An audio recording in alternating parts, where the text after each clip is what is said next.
রানীনগর গ্রামের মোড়ল ছিল ভীষণ অত্যাচারী। মোড়লের 3 কন্যা। এ নিয়ে মোড়লের দুঃখের শেষ নেই। ছেলে সন্তানের জন্য মোড়লের বউকে মোড়ল রোজ অত্যাচার করে, আর 3 মেয়েকে একদম সহ্য করতে পারে না।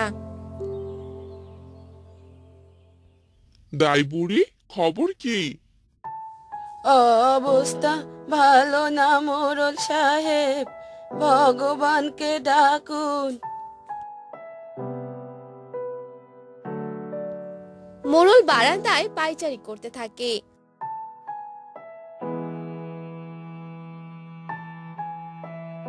আর এভাবে কেটে যায় বেশ কিছুদিন।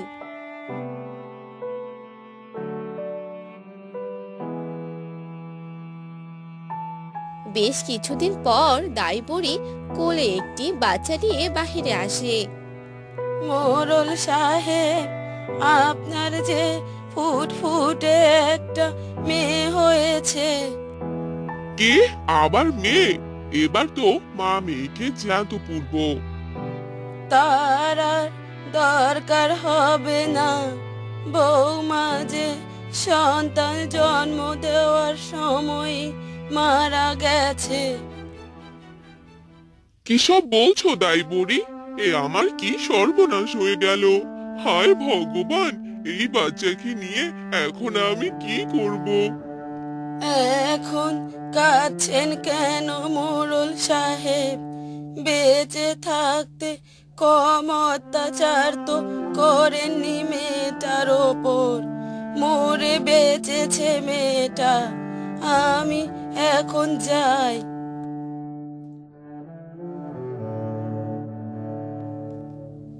এই বলে দাই বুড়ি সেখান থেকে চলে যায়। আর মোড়ল রাতের অপেক্ষা করতে থাকে।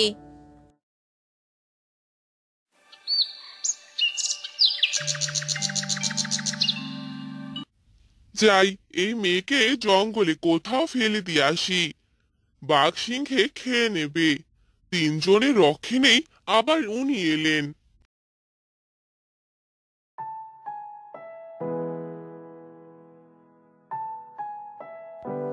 এ কথা বলে মোড়ল শিশুটিকে কোলে নিয়ে জঙ্গলের পথে হাঁটতে থাকে। বেশ কিছু দূর হাঁটার পরে মোড়ল জঙ্গলের গভীরে চলে যায়।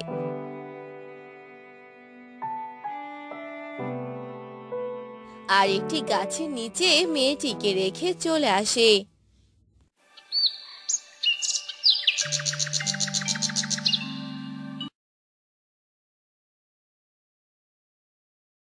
এখন কেঁদে কি হবে বলো? এসব তো তোমার পাপের ফল। ওসব আর মনে রেখো না। মাঠে যাও বাবা। হ্যাঁ রে মা, যাচ্ছি। এভাবে আর বলিস না। আমি তো এখন সব খারাপ কাজ ছেড়ে দিয়েছি।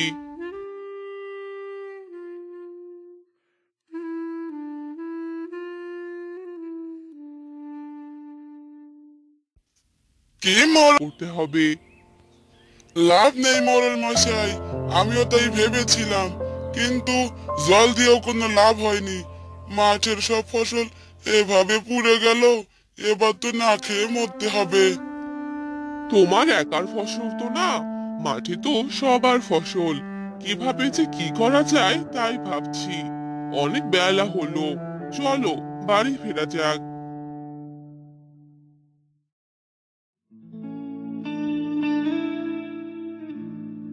হ্যাঁ গো, সারাদিন কাজই করবে, খেতে হবে না বুঝি? তুমি মাঠে আসতে গেলে কেন? চা রোদ পড়েছে, সাথে গরমও। পাশের গ্রামের খবর কিছু শুনেছো? কেন, পাশের গ্রামে আবার কি হবে?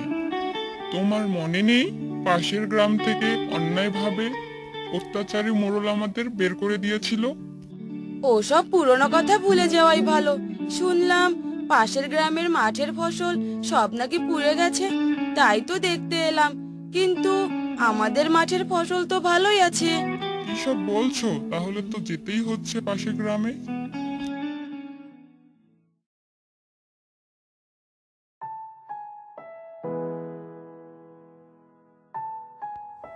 তারপর সে চাষি মোড়লের গ্রামে যায় আর গ্রামের একজন লোকের সাথে কথা বলে।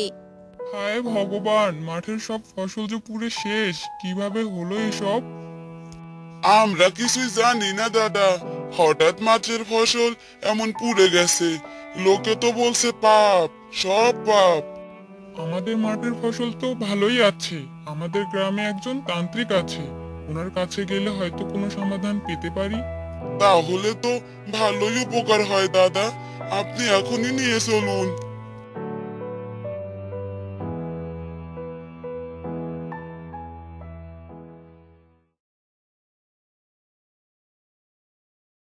তোমাদের কোথাও যেতে হবে না, মাঠের সব ফসল যে ওই নিষ্পাপ শিশুর অভিশাপে পুড়েছে, মরবে সবাই, না খেয়ে মরবে। দাইমা, কোন শিশুর কথা বলছো তুমি? মোরলের একটি কন্যা সন্তান জন্ম দেওয়ার সময় মোরলের স্ত্রী মারা যায়, আর মোরল রাতের আধারে সেই শিশুটিকে জঙ্গলে ফেলে দিয়ে আসে। আর হিংস্র পশু হয়তো বাচ্চাটিকে মেরে ফেলে। সেই শিশুর অভিশাপেই সব হচ্ছে বাবা। এইসব তুমি কি বলছো দাইমা? এগুলো সব সত্যি তো? যদি সত্যি হয় তাহলে এখন আমরা এই অভিশাপ থেকে রক্ষা পাবো কিভাবে? মোরলকে সবার সামনে তার ভুল স্বীকার করতে হবে, আর এই মাঠে একটি যজ্ঞ করতে হবে, তাহলেই অভিশাপ মুক্ত হবে এই ফসলের মাঠ। আমি কালকে এক তান্ত্রিক মশাইকে ডেকেছি, তোরা সবাইকে এক করে এই মাঠে নিয়ে আসবি। আচ্ছা দাইমা, তাই হবে। তুমি সময় মতো সবাইকে এখানে হাজির পাবে।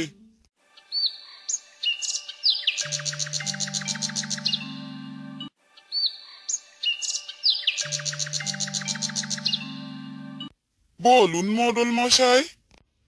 আমি সেদিন অহংকার আর রাগের বর্ষবর্তী হয়ে আমার ছোট মেয়েটাকে জঙ্গলে ফেলে দিয়ে এসেছিলাম। আমি অনেক বড় পাপ করেছি, এ পাপের কোনো ক্ষমা হয় না। আমি অন্যায় করেছি, আপনারা আমাকে যা শাস্তি দেবেন আমি মাথা পেতে নেব। মোরলের মুখে এ কথা শুনে সবাই অবাক হয়ে যায়। এমন শোরগোলের মাঝে মোরলের মেয়ে বলে ওঠে, বাবা, তুমি তো বলেছিলে মায়ের সাথে সাথে আমাদের ছোট বোনটাও মরে গিয়েছিল। তুমি আমাদের মিথ্যা বলেছিলে বাবা। তোরা আমাকে ক্ষমা করে দে, ক্ষমা করে দে। যা হবার তা তো হয়ে গেছে। এসব ভুলে গিয়ে সবাই মোরল মশাইকে ক্ষমা করে দিন। আর তান্ত্রিক মশাই, আপনি যজ্ঞ শুরু করুন। এরপর তান্ত্রিক যজ্ঞ শুরু করে আর অনেকক্ষণ ধরে যজ্ঞ করে। যজ্ঞ করার পর রানীনগর গ্রাম সাপ মুক্ত হয় আর সবাই আগের মতো সুখে। গ্রামে এক দম্পতি বাস করত। তাদের মধ্যে ছিল অনেক মিল ভালোবাসা। সে দম্পতির নাম ছিল সবুজ আর তার স্ত্রী রূপা। সবুজ অনেক সৎ ও কর্মিষ্ঠ ছিল। তার অভাবের সংসার হলেও সুখের কোনো কমতি ছিল না।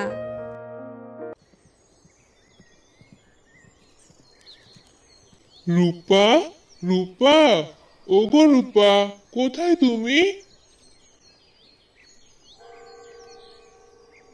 হ্যাঁ গো, কি হয়েছে? এভাবে ডাকছো কেন? আমি তো কাজ করছি।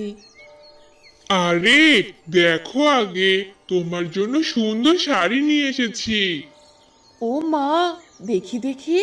বাহ, অনেক সুন্দর। কিন্তু তোমার কাছে তো অত টাকা নেই, শুধু শুধু শাড়িটা নিতে গেলে কেন? আরে টাকা তো অনেক রোজগার করতে পারবো, কিন্তু বউয়ের এই হাসিটা মন ভালো করে দেয়, বুঝতে পেরেছো? হয়েছে হয়েছে, তোমার যা কথা। যাও, হাত মুখ ধুয়ে আসো, আমি তোমাকে খেতে দিচ্ছি। এরপর সবুজ হাত মুখ ধুতে যায়। কিছুক্ষণ পর সে খেতে আসে আর খেয়ে শুয়ে পড়ে। এভাবে তাদের সুখে দিন কাটছিল। একদিন রমেশ সবুজকে খুঁজতে আসে। সবুজ ভাই, সবুজ ভাই, বাড়িতে আছে? কে কে ডাকছে? ও, রমেশ ভাই, উনি তো বাড়িতে নেই। কি দরকার আমাকে বলুন, বাড়িতে আসলে আমি বলে দিব। আসলে ভাবি, আমার জমির ফসল তুলতে হবে। যদি সবুজ ভাই আমার জমিতে কাজ করতো। হ্যাঁ হ্যাঁ, সমস্যা নেই, ও আসলে আমি বলবো এখন। আচ্ছা ঠিক আছে ভাবি, কাল কাজে যেতে বলিয়ে। এ কথা বলে রমেশ চলে যায়। অন্যদিকে সবুজ বাসায় ফিরছিল। হঠাৎ সে দেখে এক বৃদ্ধা ফলের ঝুড়ি মাথায় নিয়ে ফিরছে। ইস, এই বয়সে আর কত কাজ করব, ফলে ঝুড়ি নিয়ে যে হাঁটতেই পাচ্ছি না, পোড়া কপাল আমার। কি ব্যাপার দাদিমা, কোথায় গিয়েছিলে গো? আর এত ভারী ফলের ঝুড়ি নিতে তোমার কষ্ট হচ্ছে বুঝি?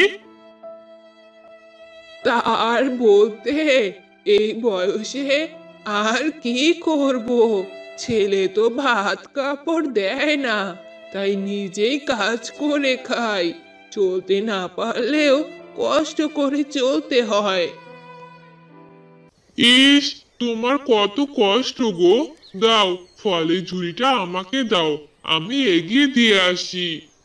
এরপর সবুজ বৃদ্ধাকে তার বাড়ি অবধি পৌঁছে দিয়ে আসে। সবুজ অনেক ভালো মনের মানুষ, সবার আপদে বিপদে পাশে থাকতো। এরপর সবুজ তার বাড়িতে চলে যায়। কি গো, আজ তোমার ফিরতে এত দেরি হলো কেন? আর বলিও না, আমাদের গ্রামে দাদিমা বড্ড অসহায়, অনেক কষ্ট করে নিজের পেট চালায়। আমারও তো সামর্থ্য নেই যে দাদিমার ভরণ পোষণের দায়িত্ব নিব। দাদিমাকে তার বাড়িতে এগিয়ে দিয়ে আসলাম, তাই দেরি হলো গো। তা বেশ করেছো, রমেশ ভাই এসেছিল, কাল কাজে ডেকেছে। ভালোই হলো, একটা কাজ পেয়েছো। হ্যাঁ গো, কাজ না পেলে যে সংসারে বড্ড টানাটানি। এভাবেই তাদের সুখ দুঃখে সংসার চলছিল। পরের দিন সবুজ কাজ শেষ করে জঙ্গলের পথ দিয়ে বাড়ি আসছিল।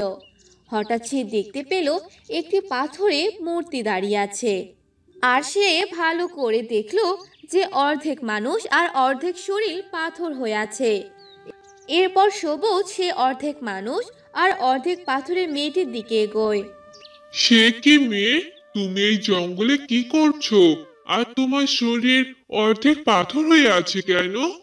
সে আর বলিও না, আমি একদিন এই গ্রামে ঘুরতে আসি, ঘুরতে ঘুরতে এই জঙ্গলে চলে আসি। এক সাধু বাবা ধ্যান করছিল আর সামনে ছিল অনেক ফল। আমি খুবই ক্ষুধার্ত ছিলাম, তাই সেখান থেকে চুপি চুপি একটা ফল নিয়ে খাই।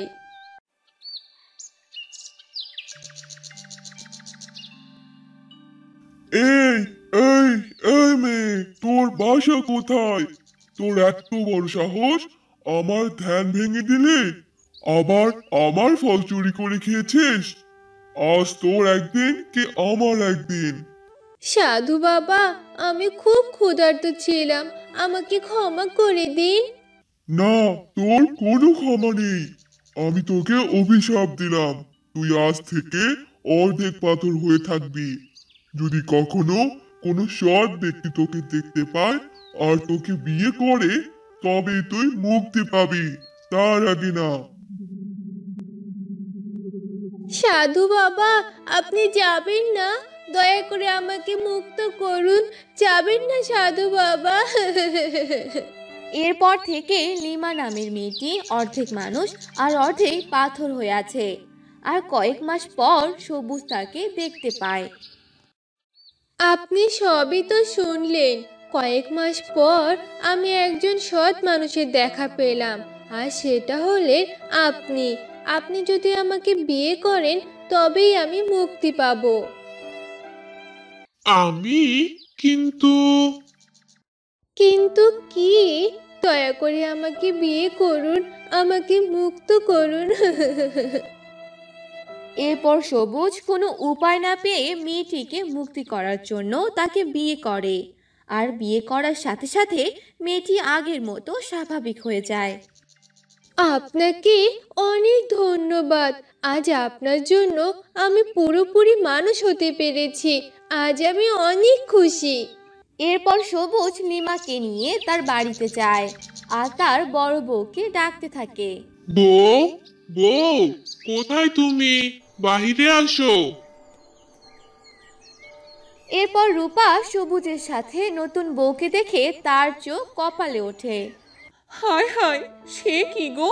এ তুমি কাকে সাথে করে নিয়ে এসেছো? এ তুমি কি করেছো গো? হায়, তুমি আবার বিয়ে করেছো? এটা তুমি করতে পারলে? আমি আজই বাপের বাড়ি চলে যাব। তুমি থাকো তোমার ছোট বউকে নিয়ে। বউ, এরকম করো না, শোনো আমার কথা। রূপা সবুজের কোনো কথাই শোনে না। অনেক কষ্টে সবুজ রূপাকে সব কথা খুলে বলে। সবটা জানার পর রূপা লিমাকে মেনে নেয়। এত কিছু হয়েছে, আমি তো জানি না।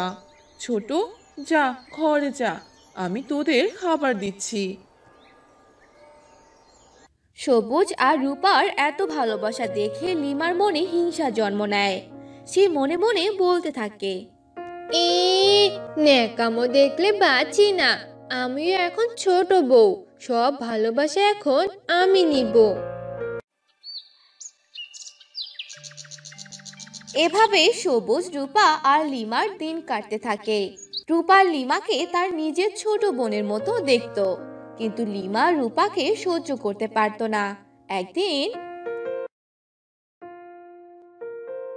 বড় আপা, তোমার রান্না শেষ হয়নি? আমার খুব খিদে পেয়েছে। ছোট, আমার শরীরটা ভালো না রে, তুই কিছু একটা রান্না করে খেয়ে নে। কি? আমি রান্না করব মানে? তুমি বসে বসে থাকবে আর আমি রান্না করে খাবো? ও শহরে গেছে আর তুমি আমাকে দিয়ে কাজ করিয়ে নিচ্ছ, তাই না? তুমি আমার বরের টাকা বসে বসে ধ্বংস করবে, তা আমি হতে দিব না। ছোট, তুই এরকম কেন করছিস? বললাম তো আমি অসুস্থ। অসুস্থ না তো ঢং। যাও রান্না করো গিয়ে, আমার খুব খিদে পেয়েছে। কাজ না করলে ও বাসায় আসলে সব বলে দিব আমি। রূপা কিছু না বলে অসুস্থ অবস্থায় রান্না করে দেয়। লিমা কোনো কাজই করতো না। সবুজ কাজের জন্য শহরে যায় কয়েকদিনের জন্য। আর এ সুযোগে লিমা রূপাকে অনেক অত্যাচার করত। বড় আপা, কোথায় তুমি? আমার কাপড়গুলো যে কেচে দিতে বলেছিলাম, সেগুলো কাচোনি কেন? আমার কথা কি তোমার কানে যায় না? যাও আমার কাপড়গুলো ধুয়ে দাও। ছোট, তুই নিজের কাপড় নিজে ধুতে পারিস না? আমি সারাদিন কাজ করি, কয়েকদিন থেকে আমি অসুস্থ, এখন কিছু করতে পারবো না। কি?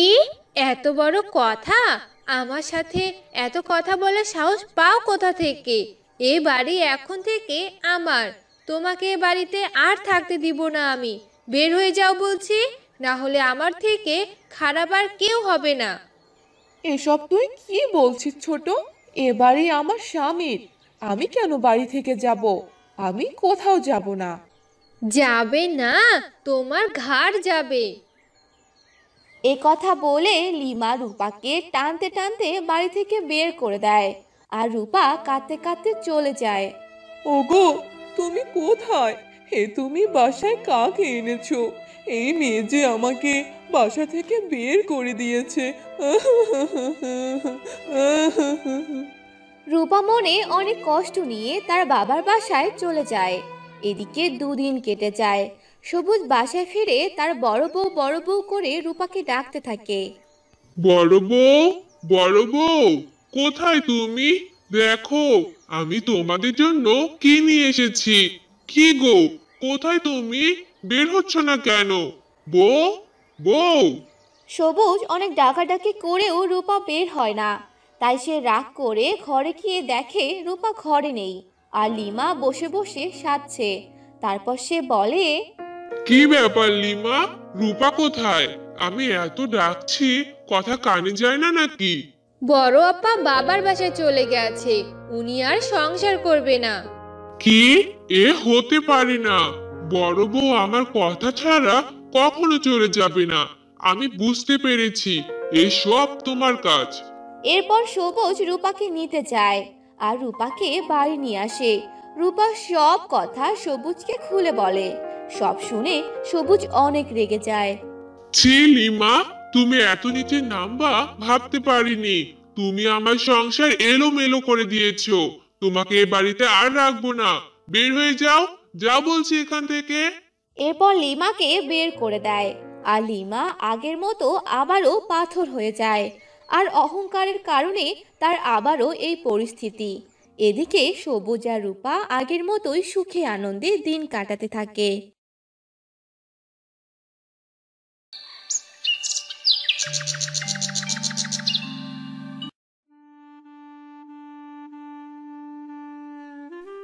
কি ব্যাপার দাদা, শুনলাম কাল নাকি তোমার ঘর থেকে টাকা চুরি হয়ে গেছে? আর বলো না দুঃখের কথা, ব্যবসার জন্য ক টাকা ধার করে এনেছিলাম, সেই টাকা চুরি হয়ে গেল।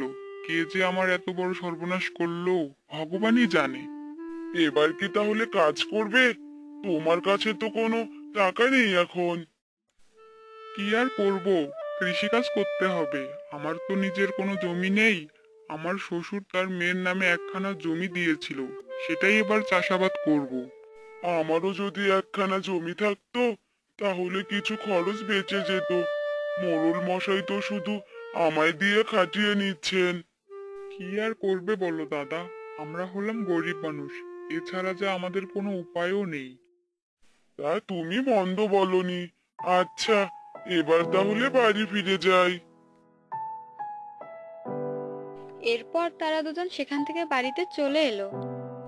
কি গো, এই সাত সকাল বেলা তুমি কোথায় গিয়েছিলে শুনি? কোথায় আর যাব, জমি দেখতে গিয়েছিলাম। এত জমির কাজকর্ম করো, কই ফসল তো ভালো হচ্ছে না।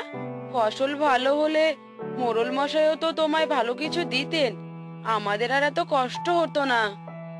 চেষ্টা কি আর কম করি? এখন ভগবান যদি ভালো কিছু না দেন, তাহলে আমি কি করব বলো? আমার আবার মোড়লের বাড়িতে যেতে হবে। আমায় এবার খাবার দাও তো। ঠিক আছে, তুমি বসো, আমি তোমার জন্য খাবার আনছি। এরপর সুজন হাত মুখ ধুয়ে নেয় আর সুজনের স্ত্রী সুজনকে খেতে দেয়। সুজন খাবার খেয়ে মোড়লের বাড়িতে যেতে থাকে। বীজ নিয়ে যাও, বীজ, সব রকম সবজির বীজ, দামে কম, মানে ভালো। একবার নিলে নিতে যাবেন বারবার। নিয়ে যান, নিয়ে যান। আরে, এই লোকটা সবাইকে কি নিতে বলছে? সামনে গিয়ে দেখি তো। আরে ও দাদা, একটু দাঁড়ান। আরে বল, কিসের বীজ নিবি? এখানে কিসের কিসের বীজ আছে শুনি? আর এগুলোর দাম কত? এখানে সব রকমের সবজির বীজ আছে। লাউ, কুমড়ো, তুই যা চাবি তাই পাবি। আর শুধু 5 টাকা করে, কম দামে ভালো বীজ পাবি। আমি যদি বাড়িতে সবজির চাষ করি, এতে আমার জন্য অনেক ভালো হবে। আমায় আর বাজার থেকে সবজি কিনতে হবে না। আরে, কি ভাবছিস? বীজ নিবি নাকি আমি চলে যাব? না না, আমায় বরং লাউয়ের বীজ দাও, তারপর এখান থেকে চলে যেও।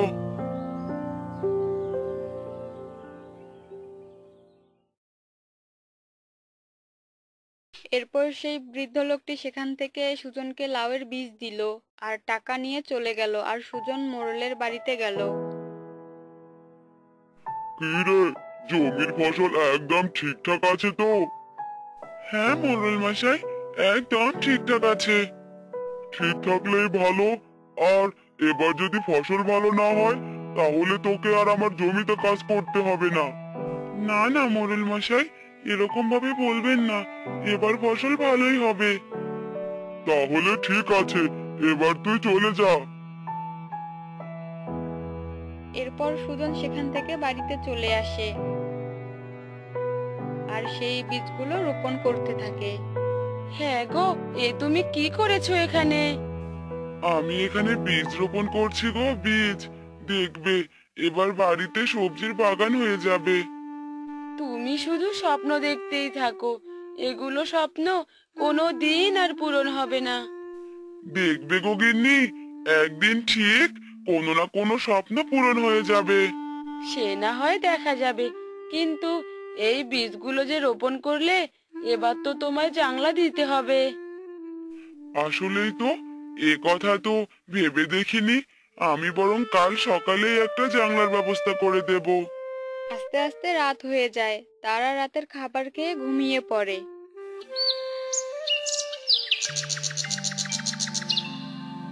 পরদিন সকালে সুজন একটি জানলা তৈরি করে ফেলে। এবার গাছ হলে এই জানলার উপরে উঠে যাবে। এরপর সুজন সেই বীজগুলোতে পানি ঢেলে দিল। আর এভাবেই কেটে গেল বেশ কয়েকদিন। এবারও সুজনের জমিতে ভালো ফসল হলো না। আমি তোকে বলেছিলাম, ভালো ফসল না হলে তোকে আর কাজে রাখবো না। তুই আজ পর্যন্ত আমার জমিতে ভালো ফসল ফলাতে পারলি না। না না, এরকম কাজের লোক কোনো দরকার নেই আমার। তুই চলে যা, চলে যা এখান থেকে। কিন্তু মোড়ল মশাই। না না, আমি আর কোনো কিন্তু শুনতে চাই না।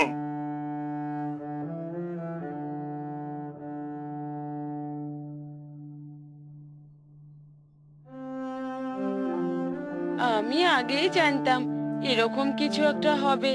আর এদিকে দেখো, তোমার বীজ থেকে তো কোনো গাছই বের হয়নি।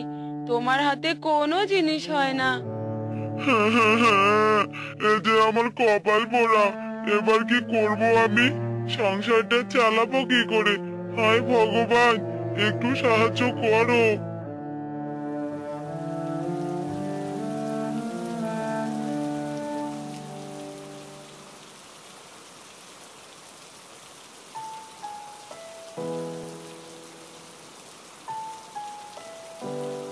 আমি এবার নদীতে মাছ ধরতে যাব।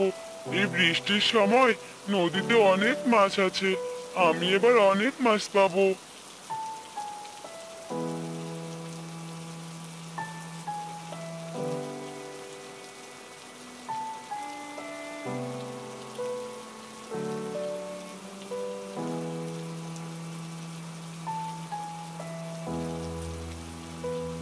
সুজন তার পুরনো একটি জাল নিয়ে নদীতে মাছ ধরতে যায় আর মাছ ধরতে থাকে। সুজন অনেকগুলো মাছ পায়।